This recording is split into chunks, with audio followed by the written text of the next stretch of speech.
Bonjour tout le monde et bienvenue à ce nouveau tutoriel pas à pas pour le cardigan Emerald. Emerald qui se trouve être le tout petit cardigan en côte brisée, autant pour la version enfant que pour la version adulte. Donc, vous allez voir, si vous avez acheté le e-book ou les patrons individuels, les instructions sont assez similaires. Toutefois, tout ce qui est côté calcul, mesure sont entièrement différentes. Et aussi, sur la version enfant, au niveau du dessous de bras, les instructions vont différer pour faire fitter le motif et respecter l'aisance proposée dans le patron. Donc, la construction est pareille, le motif, c'est des côtes brisées 3-3, donc ça change pas. Alors, que vous travaillez la version enfant ou adulte pour travailler les techniques et débuter en fait là, le dos, les bordures et le devant, le tutoriel Papa va vous aider grandement. Donc, sans plus tarder, je vous transfère à la première section qui est de monter les mailles pour commencer la bordure en côte. Tout de suite commencer à monter mes mailles pour la première étape qui est de travailler la bordure en côte qui se retrouve dans le dos au niveau de la nuque pour le côté gauche. Donc pour monter les mailles, j'utilise la méthode du Longtail Cast-On et je vais monter mes mailles demandées dans le patron.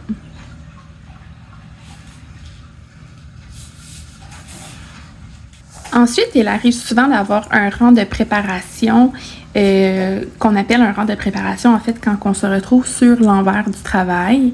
C'est tout simple là, de repérer l'envers. Si on utilise la méthode du Longtail, on voit ici que ça crée comme des mailles comme qu'on les retrouve quand c'est des mailles à l'envers. Donc ça fait comme une maille envers et quand on retourne, on voit en fait là, que ça ressemble plutôt à des mailles à l'endroit. Donc, je vais travailler mon rang préparatoire. C'est des côtes que nous allons travailler. Donc, mon rang préparatoire, c'est 2 envers, une endroit, une envers, jusqu'à une maille du bord, donc à une maille de la fin. Donc, c'est des côtes régulières pour cette bordure en côte-là. On n'a pas besoin de se casser la tête à faire des côtes torses sur l'envers du travail. Puis la dernière maille sur l'envers, c'est une envers aussi. Donc là, mon rang de préparation est complet. Je peux commencer à travailler la répétition de 2 rangs qui se trouvent à être un rang sur l'endroit et un rang sur l'envers. Sur l'endroit du travail, pour la bordure du côté gauche, il faut glisser une maille comme pour la tricoter à l'envers avec le fil tenu derrière. Ce qui veut dire que on laisse notre fil derrière le travail ici et non vers nous. Donc on laisse le fil derrière, puis on glisse une maille comme si on voulait la tricoter à l'envers. Ça veut dire qu'on va aller piquer et notre aiguille doit être vers nous et non vers l'arrière. Alors on glisse une maille ici. En glissant une maille sur un rang sur 2, en fait, sur l'endroit pour ce côté-ci, ça va créer une maille lisière. Donc, ça va venir apporter, dans le fond, un petit côté fini à la bordure. Ensuite de ça, on suit tout simplement les côtes établies au rang précédent. Donc, si on a travaillé une maille à l'envers sur le rang envers, ça va être une maille à l'endroit sur le rang endroit. J'ai terminé mon rang à l'endroit. Je vais donc tourner afin de travailler mon rang envers. Et le rang envers sera la même chose que mon rang préalablement établi au tout début. Donc, je vais tout simplement suivre le point de côte jusqu'à la fin du rang. Je suis rendue à une maille de la fin. Comme je mentionnais au début du rang, sur l'endroit du travail, on va glisser la maille, mais sur l'envers, on va la tricoter tout simplement. Donc, ça vient nous faire une belle petite maille lisière ici. Ça fait comme une maille qui est un peu plus allongée, puisqu'elle est travaillée, en fait, là, un rang sur 2. Donc, je vais continuer à répéter ces 2 rangs-là jusqu'à temps que j'atteigne la mesure souhaitée et je vous reviens. Maintenant que j'ai travaillé les répétitions demandées pour la taille que je travaille, j'ai coupé mon fil et je vais laisser mes mailles en attente. Moi, ça me dérange pas de laisser mes mailles en attente sur mon câble actuel. Vous pouvez aussi tout simplement là, glisser vos mailles sur un fil afin que les mailles ne se retrouvent plus sur votre câble, vraiment juste pour libérer là, le tout. De plus, je souhaitais vous mentionner que j'ai ajouté un marqueur de maille ici. Ce marqueur-là, il se trouve vraiment à côté de la bordure de maille lisière, donc de la maille glissée sur l'endroit du travail. Ça va nous aider là vraiment à mieux repérer quel est l'endroit du travail et quel côté est l'envers du travail. Donc, ce marqueur-là est ajouté dans les instructions là, de bien l'ajouter sur votre bordure. Maintenant, nous sommes prêts à relever les mailles sur le côté ici, dans le fond, dans les mailles que nous avons montées avec la méthode du long tail précédemment. Donc là, ici, là, ça c'est mon côté endroit, puis ça c'est mon côté envers.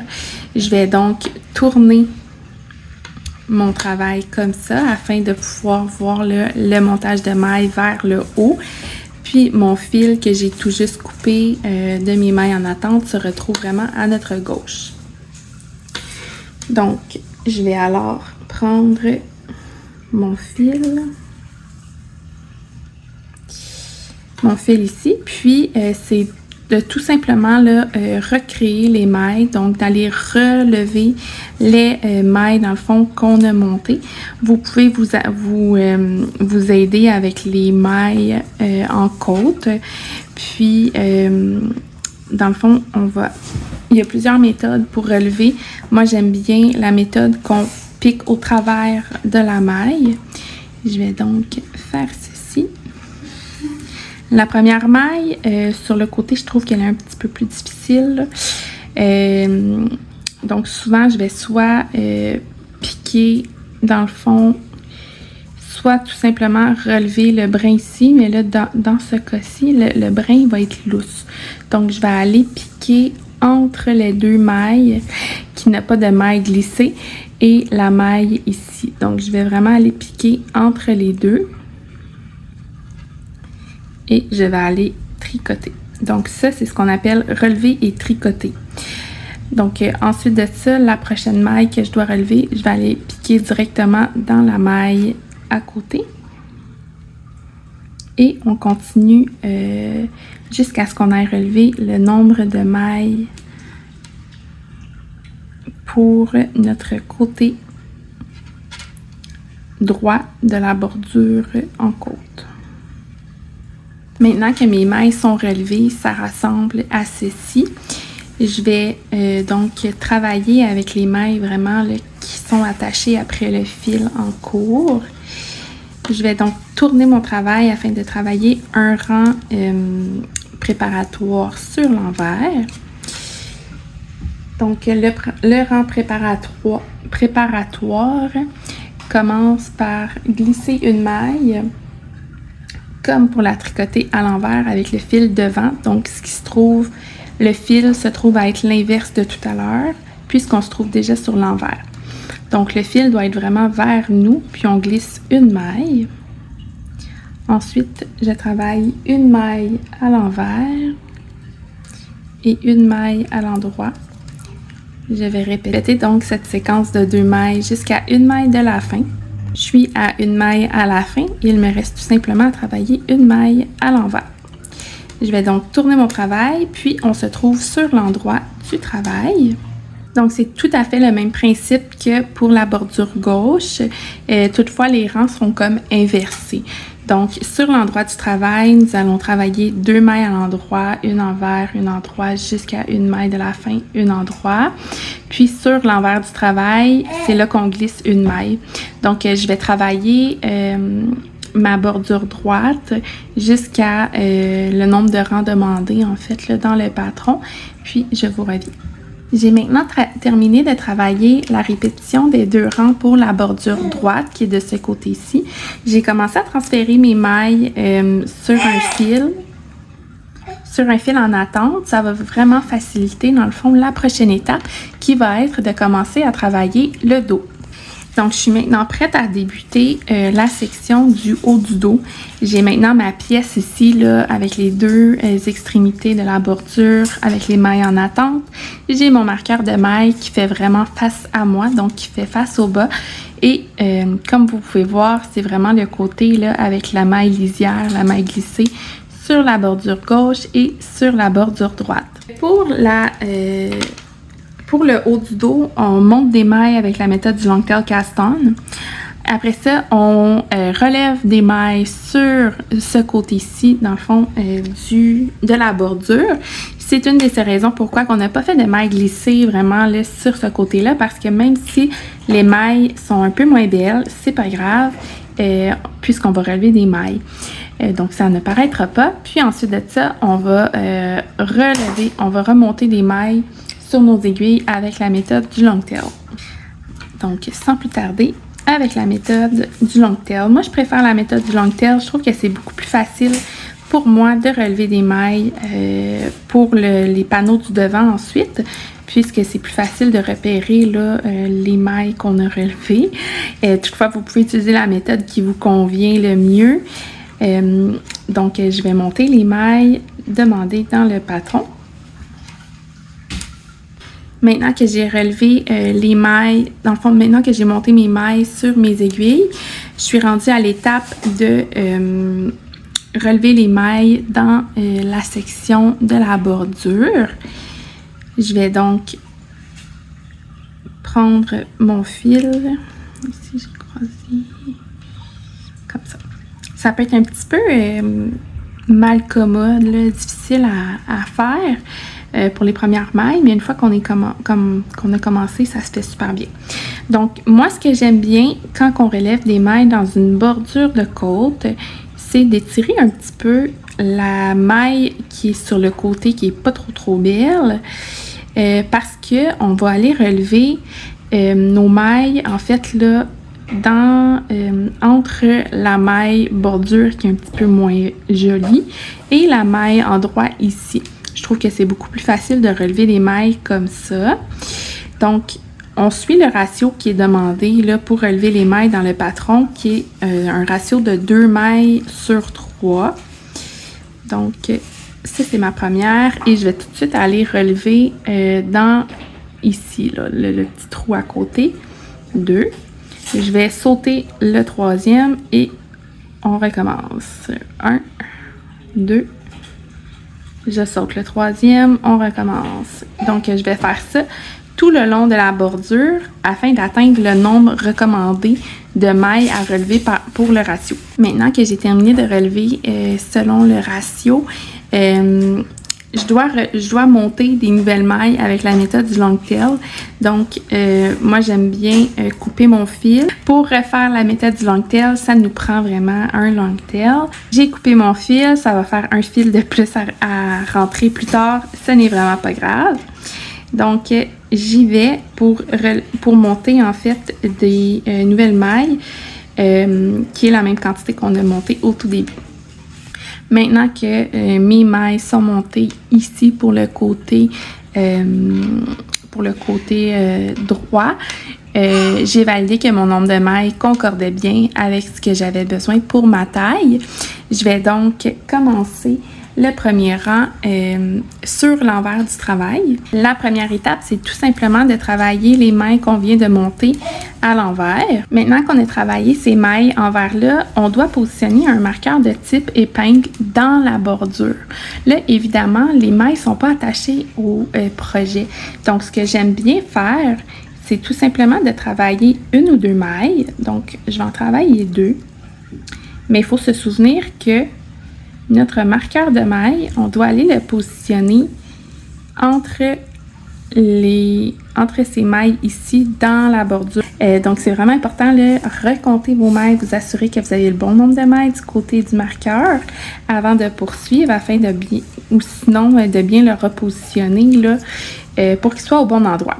Je vais donc travailler les mailles à l'envers jusqu'à la prochaine destination de position du marqueur qui va être juste ici, donc entre les mailles que j'ai montées et les mailles que j'ai relevées dans ma bordure. Je suis maintenant rendue à la prochaine emplacement où je dois positionner mon marqueur de maille dans la bordure. Je vais donc ouvrir mon marqueur et ici c'est plus simple puisque j'ai tout de suite là dans le fond travaillé les mailles entre chaque section. Je vais donc positionner le marqueur. Donc le marqueur se trouve vraiment sur la bordure et il me reste à travailler les mailles à l'envers jusqu'à la fin du rang.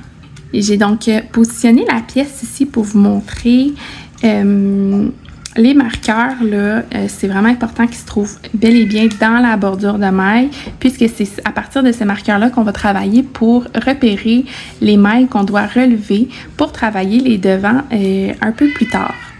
Nous sommes maintenant rendus à une étape importante dans un travail, dans un tricot, c'est les rangs raccourcis. Les rangs raccourcis, c'est utilisé pour créer, dans le fond, là, une élévation, comme un shaping dans le niveau du dos et du devant. Donc, évidemment, là, nous travaillons sur le dos. Donc, je vais vous montrer dans cette section-ci. Donc, les rangs raccourcis, c'est travailler en faisant un jeu d'aller-retour et de double maille. Donc, une double maille, je vais vous montrer comment la travailler quand on se retrouve autant sur l'endroit que sur l'envers du travail, quand on doit la travailler les deux pattes de cette petite double maille-là ensemble, quand c'est une maille à l'endroit, une maille à l'envers. Donc, sans plus tarder, nous y allons. Le premier rang de départ pour toutes les tailles, c'est de travailler des mailles à l'endroit. Donc, je vais travailler le nombre de mailles requis pour ma taille, puis je vous reviens. Maintenant que j'ai travaillé à l'endroit le nombre de mailles requis, je dois tourner mon travail. Donc, on se retrouve sur l'envers du travail. Puis, je vais aller glisser la maille qui se trouve sur mon aiguille. Je vais donc glisser cette maille-là. Et pour créer la double maille, je vais tout simplement tirer mon fil vers le haut, mais pas trop serré. Là. Vraiment, là, je vais juste m'assurer d'avoir créé une double maille. Ensuite de ça, je repasse mon fil pour le ravoir vers moi, puisqu'on doit travailler des mailles à l'envers. Donc, je vais travailler le nombre de mailles à l'envers requis pour ma taille et je vous reviens pour la prochaine double maille. Mais maintenant que j'ai travaillé le nombre de mailles envers requis, je fais comme tout à l'heure, je tourne mon travail, je ramène pour créer la double maille sur l'endroit du travail, je vais ramener mon fil vers moi et glisser la première maille d'une aiguille à l'autre et faire comme tout à l'heure, je vais tirer mon fil vers l'avant. Donc sur l'endroit, je trouve que ça fait une maille un peu plus serrée que quand on est sur l'envers. Donc ensuite de ça, il me reste à travailler les mailles comme ils sont établis. Là, nous avons travaillé le rang 2, le rang 1 et le rang 2. Maintenant, la deuxième double maille fait partie du rang 3. Donc, pour ma taille, je dois travailler, là, après cette double maille-là, des mailles à l'envers. Donc, les côtes brisées qu'on établit vraiment au rang numéro 3, c'est important de bien suivre le rang. Tout est indiqué maille par maille. C'est vraiment comme le rang de fondation là, pour notre point de côte brisée. Donc, je vais continuer comme qui est demandé là, pour ma taille jusqu'à la double maille qu'on a créée précédemment sur le rang numéro 2. Je suis maintenant rendue à la double maille qu'on a créée au rang numéro 2. Là, dans mon point de côte brisée, je suis rendue à une maille endroit que je dois travailler. Je vais donc tricoter endroit ensemble ces deux mailles-là, tout simplement. Si vous étiez rendu à une maille envers, vous aviez tout simplement à tricoter les mailles ensemble. En fait, en réalité, c'est une maille tout simplement qu'on a créé deux mailles ensemble. Donc maintenant, je suis rendue à tourner mon travail afin de créer la prochaine double maille. Mon fil se trouve déjà vers moi. Je vais donc glisser une maille, tirer vers le haut. Et là, c'est important de suivre tout simplement là, le point établi déjà selon votre rang, selon votre taille encore. puisque le point de côte brisée se travaille sur 4 rangs de côte et 4 rangs de jersey en droit. Donc, je vais travailler mon point de côte jusqu'à ma prochaine double maille que j'ai travaillée précédemment. Puis, je vous reviens. Puis maintenant, rendu à la double maille que je dois travailler ensemble, ça donne que je suis sur une maille envers dans mon point. Je vais donc travailler une maille à l'envers. Comme ça. Et me rendre comme ça. Donc là, il me reste encore quelques rangs de rangs raccourcis à travailler. Je viens tout juste de compléter le rang numéro 4. Je vais donc continuer jusqu'à ce que j'aille terminer les rangs raccourcis et je vous reviens. J'ai maintenant terminé les rangs raccourcis pour le dos. Je suis rendue donc à l'étape de travailler en aller-retour en point de côte brisé établi pour votre taille jusqu'à la mesure demandée.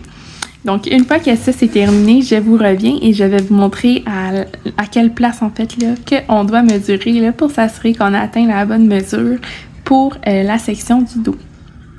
Maintenant que j'ai terminé de travailler le dos jusqu'à la mesure désirée, nous allons mesurer le dos. Donc, évidemment, vous allez avoir besoin de votre ruban à mesurer. Vous pouvez mesurer en pouces ou en centimètres. C'est sûr que dans le patron, c'est en centimètres les mesures.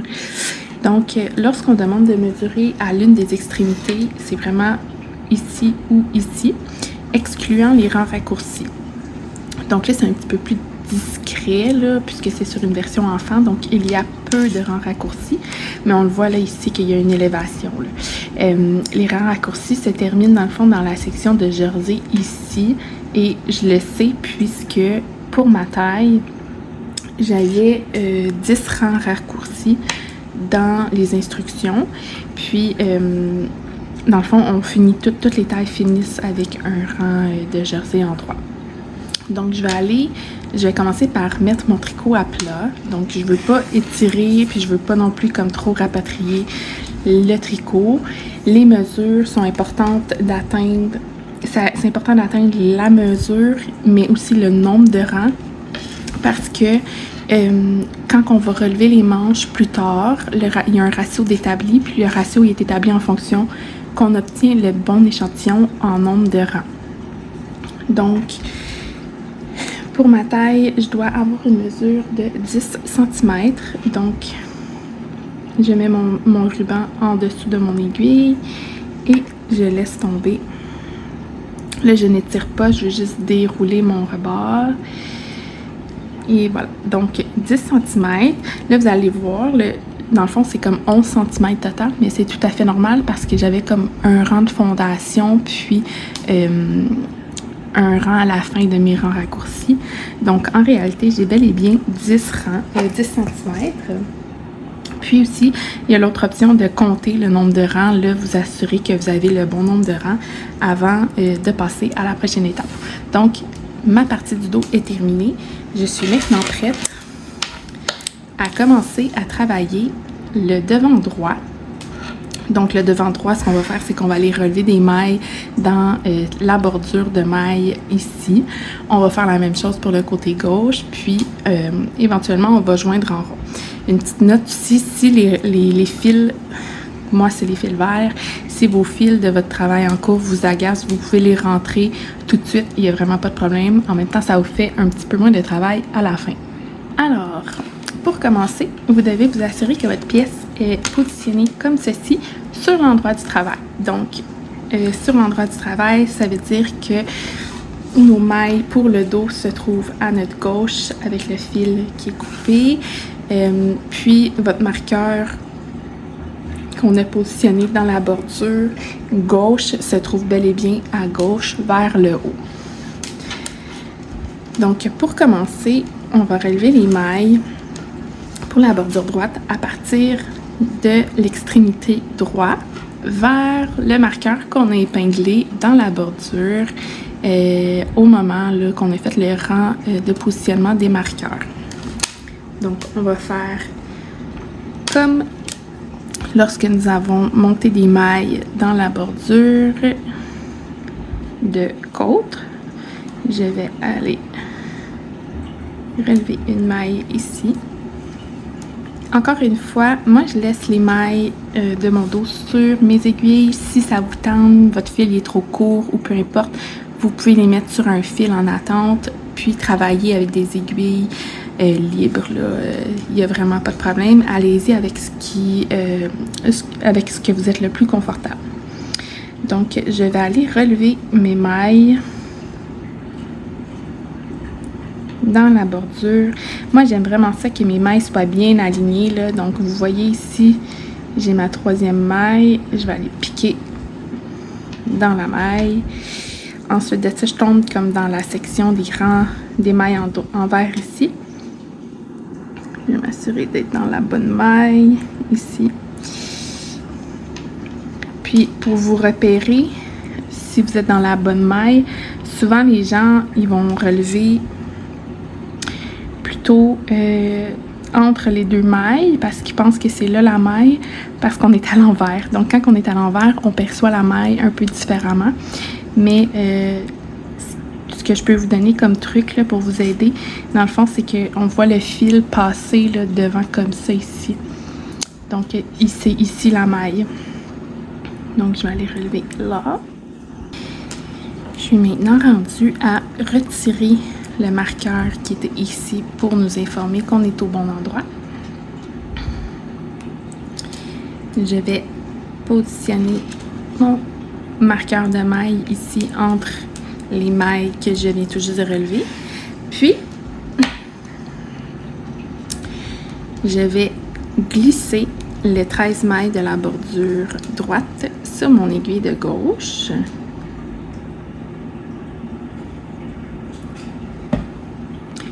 Je suis maintenant prête à travailler la bordure droite comme le point est établi.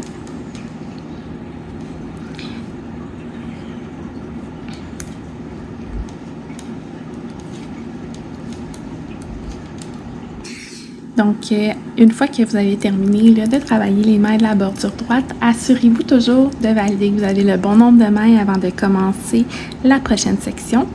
Donc, je viens de valider et tout est beau. Donc, je suis rendue à la section des rangs raccourcis pour le devant droit. Vous allez voir, c'est assez similaire à ce qu'on a fait pour le dos. Donc, je vais commencer par faire ça, puis ensuite, on va se retrouver là, à la prochaine section. J'ai maintenant terminé de travailler la section des rangs raccourcis pour le devant droit. Puis, j'ai une pièce qui ressemble à ceci. Je suis maintenant rendue à travailler en point de côte brisée pour un certain nombre de centimètres. Encore une fois, les centimètres mentionnés sont toujours pris après la section des rangs raccourcis. Donc, si vous voulez, vous avez de la difficulté, là, par exemple, à repérer où est-ce que la section des rangs raccourcis se termine, vous pouvez toujours épingler là, un marqueur sur la dernière maille, sur votre aiguille que vous avez travaillée. Donc, si vous devez travailler, par exemple, 4 cm, mais là, vous allez, mettons votre centimètre qui est ici, vous allez pouvoir mesurer jusqu'à votre marqueur. Donc, de votre aiguille jusqu'à votre marqueur. Puis, encore une fois, assurez-vous toujours que par rapport à l'échantillon, vous avez le bon nombre de rangs puisque ces centimètres-là sont considérés quand on va relever les mailles pour la manche. Puis, une fois qu'on a terminé de travailler jusqu'au nombre de centimètres demandés, on va commencer à travailler les augmentations pour venir créer là, juste une petite forme, là, une petite formation vers la poitrine sur l'avant pour faciliter le boutonnage du cardigan. J'ai donc terminé de travailler là, en aller-retour sans augmentation, sans rang raccourci. Ma section après les rangs raccourcis. Donc, pour mesurer, on fait comme tout à l'heure. Vous vous souvenez, j'ai positionné un marqueur ici. Donc, je dois atteindre ma mesure là, jusqu'ici. Là, j'ai dû faire 1 ou 2 rangs de plus afin de terminer avec le rang demandé. Il y a certaines sections dans le patron là, qui demandent de finir avec un rang spécifique puisque les instructions suivantes, on part avec le rang dans le fond là, suivant. Donc, j'ai terminé pour la section ici. Je vais retirer le marqueur puisqu'il ne sera plus nécessaire pour le moment. Pour la section des augmentations, on travaille à partir d'une grille. Donc la grille pour chacune des tailles se retrouve à la fin des instructions. Puis évidemment là, la grille est dans le fond, il y a les abréviations, les motifs et les abréviations sont tous là. Vous allez remarquer aussi un carré rouge. Le carré rouge, le rectangle rouge là, qui délimite certaines mailles, ça signifie une répétition. Donc, dans mon cas, j'ai les 6 premières mailles ici qui sont une répétition jusqu'à mon marqueur avant de créer mon augmentation. Donc, je vais travailler 3 en droit, 3 en vert, 3 en droit, 3 en vert, puis je finis avec un 3 en vert avant mon marqueur, avant de faire l'augmentation. Je vais donc continuer mon point. Travailler vraiment là, ça. N'oubliez pas de valider là, les... J'ai perdu ma main ici. De valider vraiment là, la taille que vous travaillez pour travailler la bonne grille afin d'éviter là, des petites erreurs d'inattention. Je suis maintenant rendue à travailler ma maille, mon augmentation en fait. Donc, puisqu'on est du côté droit, je vais faire une augmentation intercalaire vers la droite. Pour ce faire, je vais prendre mon aiguille gauche, piquer par l'arrière vers l'avant. Puis, vous voyez ici, j'ai terminé avec 3 mailles à l'envers. Donc, cette maille-là va être travaillée à l'endroit, comme ça. Si vous étiez rendu à une maille envers, donc si vous aviez terminé par exemple avec 2 mailles envers, votre augmentation, vous allez devoir la travailler à l'envers. Donc, c'est simplement de travailler la maille envers. C'est vraiment juste ça la différence.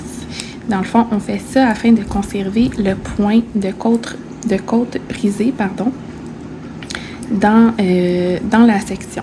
J'ai maintenant terminé de travailler mes augmentations pour le devant droit, juste ici. J'ai validé mon nombre de mailles, tout concorde avant de poursuivre. Donc là, il reste simplement à travailler en aller-retour jusqu'à ce que le devant droit ait la même mesure que nous avions pour la section du dos ici.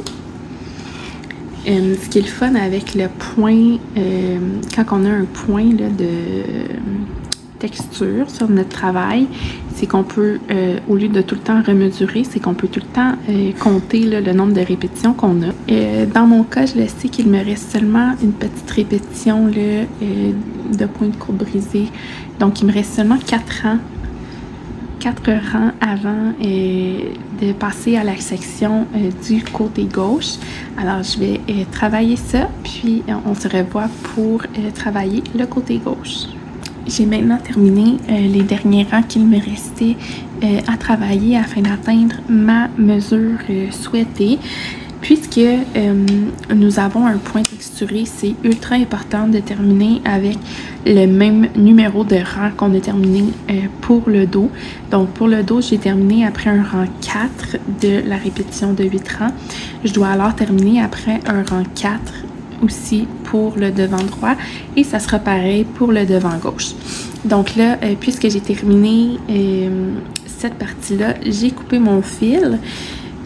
Ces mailles-là, on peut les mettre en attente sur un autre fil. Moi, je vais les glisser puisque j'aime bien travailler là, à même les mêmes aiguilles, là, le même câble.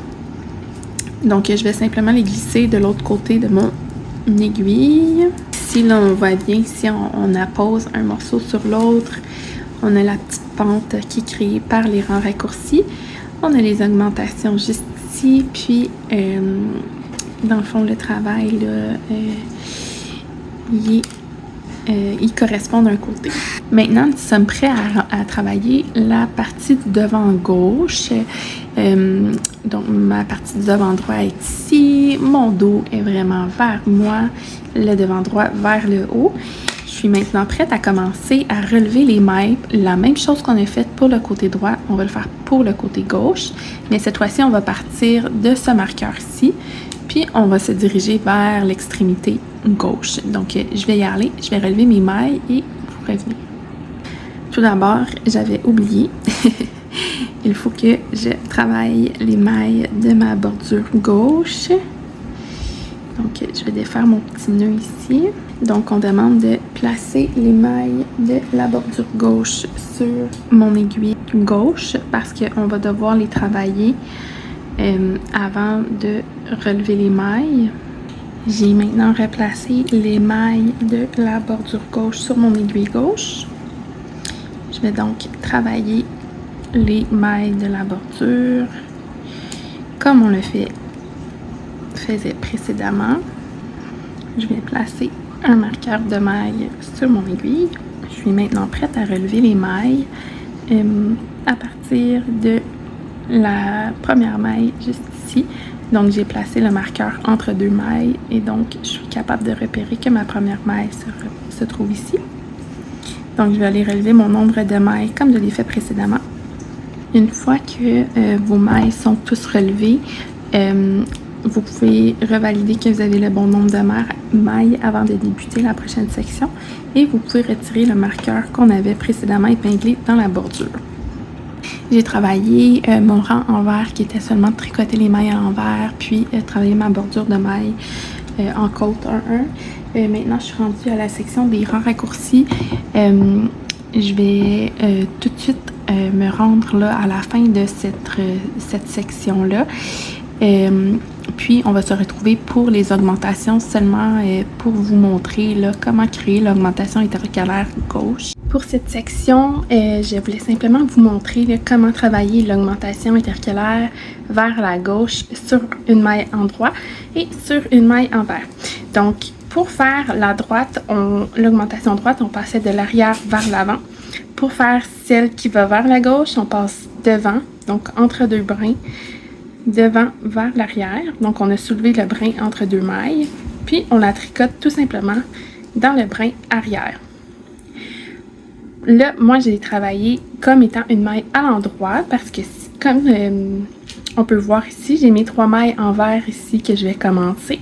Donc, je sais que ma prochaine séquence avant mes mailles envers sera des mailles à l'endroit. Toutefois, si vous travaillez sur une maille envers, tout ce que vous avez à faire, c'est de travailler cette maille-là à l'envers. Puis, on va la travailler non pas par le brin qui est comme vers vous, ça va créer un trou en faisant ça. On va aller faire comme une maille torse, maille envers torse. Donc, ce qu'on va faire, c'est qu'on va passer l'aiguille droite par l'arrière du brin, puis on va la travailler à l'envers. Ensuite, on continuerait de travailler normalement notre travail. Donc, moi, c'est sur une maille en droit. Je vais donc travailler mes augmentations normalement. Puis, on va se rejoindre au moment de joindre les mailles du devant au dos. Donc, quand on va être prêt à relever à monter les mailles pour la manchure. Je suis maintenant prête à monter les mailles pour le dessus de bras qui va former la manchure. Donc, j'ai travaillé mon côté gauche. Je termine avec un rang sur l'endroit. Je reste donc sur l'endroit du travail. Je vais avoir besoin de 4 petits marqueurs pour délimiter les mailles qu'on va monter entre le dessous de bras, puisque on a une séquence de côte brisée qui diffère légèrement du devant et du dos. Donc, je vais monter le nombre de mailles requis. Vous pouvez utiliser la méthode de montage de mailles là, qui vous convient. Moi, j'aime beaucoup cette méthode-là pour le dessous de bras. Ou même quand on monte des mailles là, pour une encolure sur l'avant d'un travail.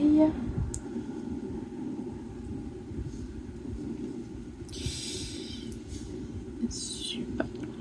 Donc, 4, 6, 8, 10, 12. Une fois que j'ai terminé de monter mes mailles, je rajoute un second marqueur. Puis, je vais venir travailler les mailles pour le dos. Une fois les mailles du dos terminées, je vais faire la même chose que j'ai faite tout à l'heure. Je vais placer un marqueur de mailles et monter mes mailles. Et Une fois que ça s'est monté, je vais venir mettre mon dernier marqueur sous la manchure. Il me reste à travailler les mailles pour le devant droit. Donc on joint, on s'assure que nos mailles sont pas twistées, que notre travail là, est bel et bien là, droit avant de joindre, sinon c'est assez malheureux quand on doit détricoter quand on réalise que nos mailles sont pas au bon emplacement.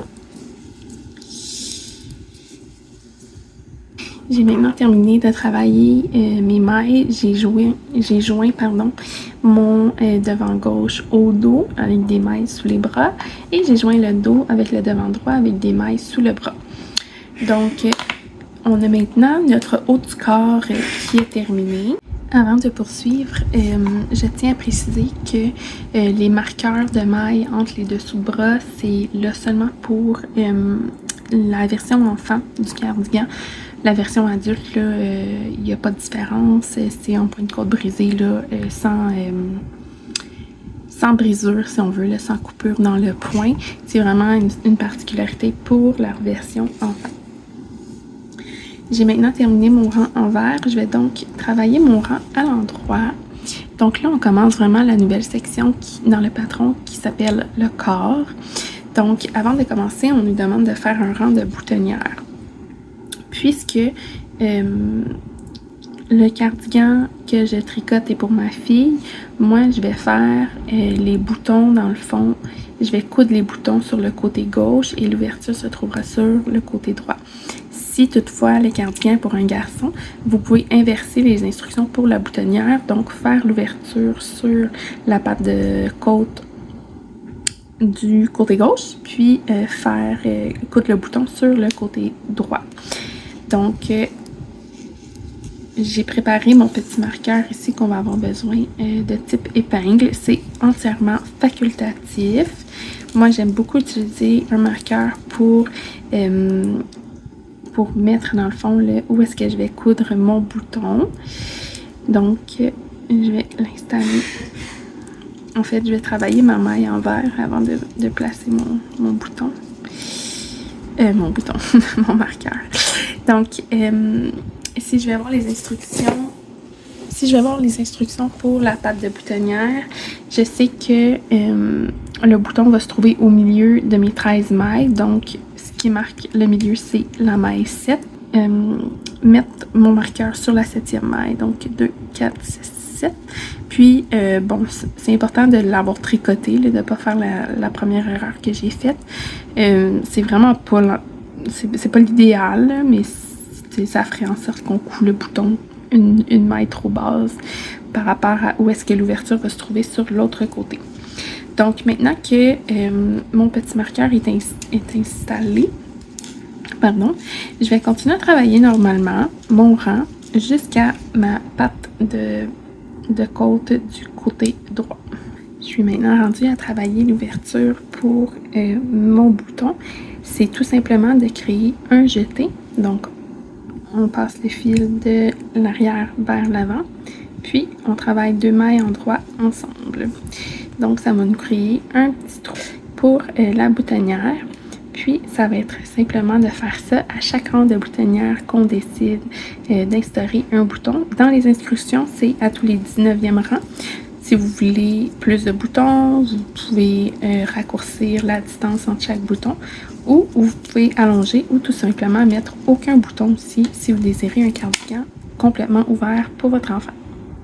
Nous sommes maintenant rendus à l'étape de travailler la manche pour le cardigan. J'en ai profité là, pendant la petite pause pour terminer le corps et travailler une manche. Donc, je voulais juste vous montrer dans le fond à partir de quel endroit qu'on mesure pour le corps. Puis, cet endroit-là de départ sera le même pour mesurer la longueur de la manche. Donc, c'est toujours important de mesurer à plat, de ne pas étirer un tricot. Évidemment, le travail va prendre un peu d'expansion. Là, ça va plus se détendre un petit peu là, selon la composition de votre laine au blocage.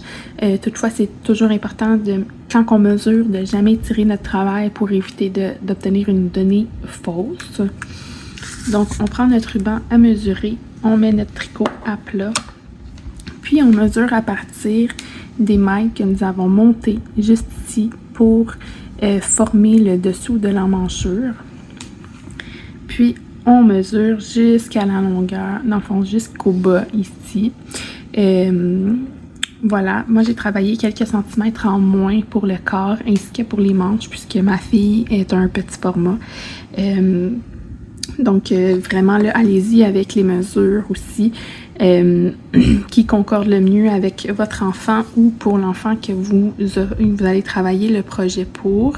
Les mesures dans les patrons, surtout les longueurs, donc les longueurs de corps, les longueurs de manches sont souvent à titre indicatif. Donc, c'est facilement là, adaptable selon les besoins. Ensuite de ça, je vais vous montrer pareil pour la manche. La manche ici. Là, elle n'est pas bloquée, puis elle a tendance à tourner un petit peu là, si ça va se placer au blocage.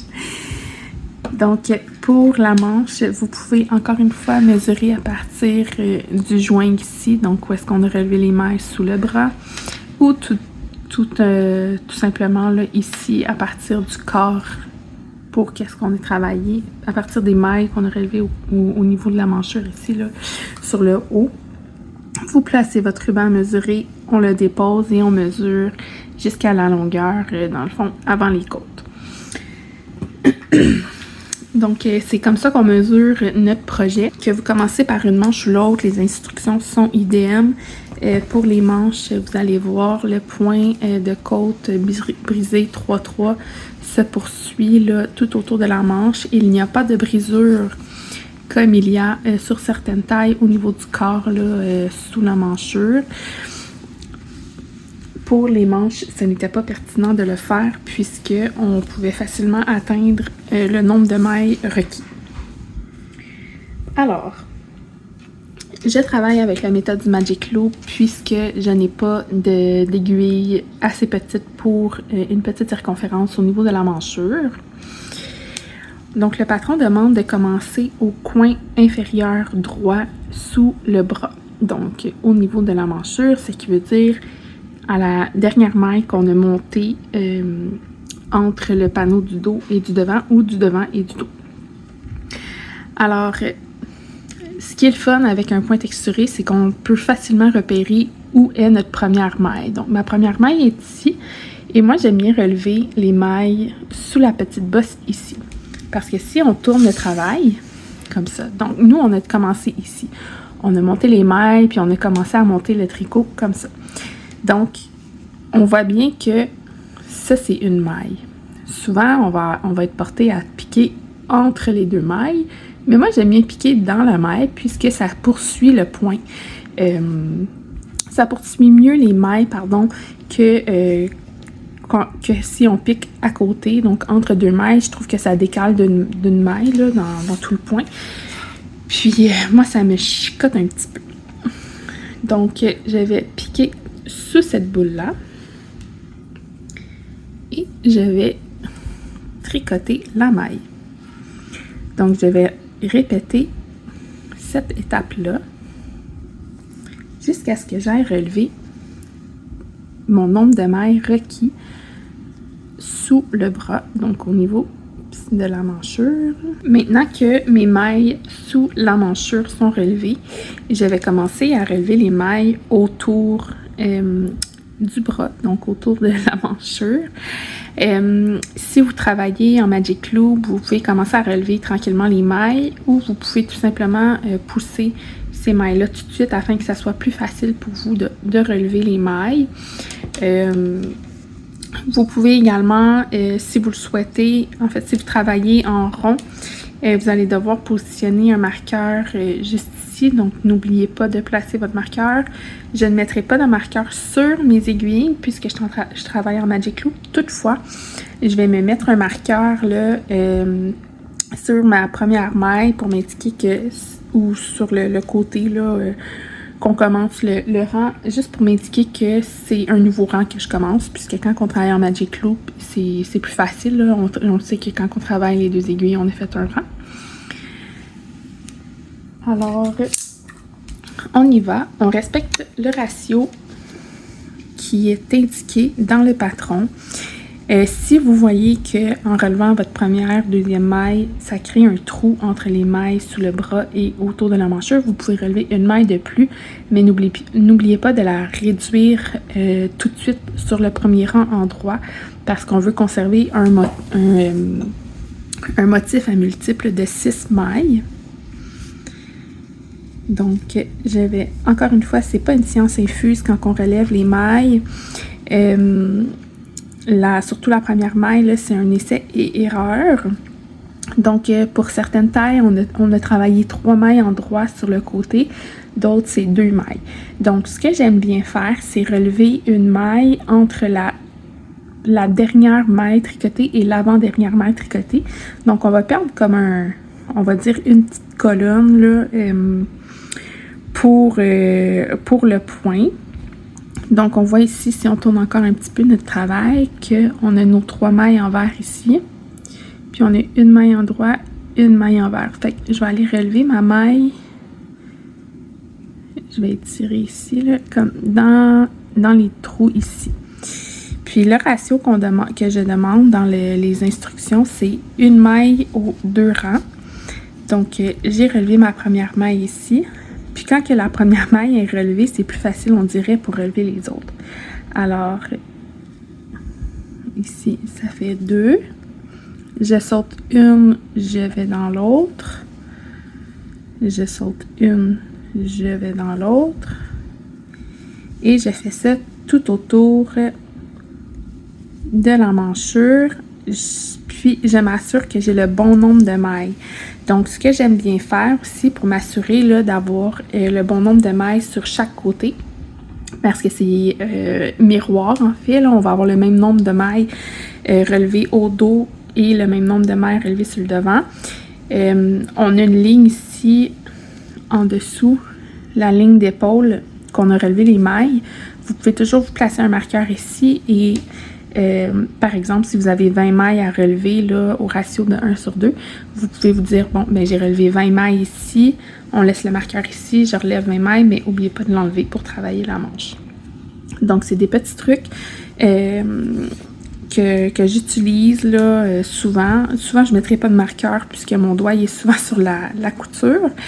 Mais comme ça vous donne là, un petit truc là, pour relever le bon nombre de mailles si vous débutez dans vos chandails. Autant bon en chandail qu'en cardigan, là, ce truc-là. Surtout quand on doit relever des mailles, là, comme pour ce modèle-là. Mon nombre de mailles requis est tout relevé. Je vais venir insérer un petit marqueur sur le côté de l'aiguille 1, simplement pour m'indiquer que je commence un nouveau rang. Puis, je suis maintenant rendue à travailler ma manche comme il est indiqué dans le patron. Donc, j'espère que ce tutoriel pas à pas vous a plu. Si vous avez des questions, n'hésitez pas à m'écrire en commentaire ou m'envoyer un courriel. Il me fera plaisir de vous répondre. Bye, à la prochaine!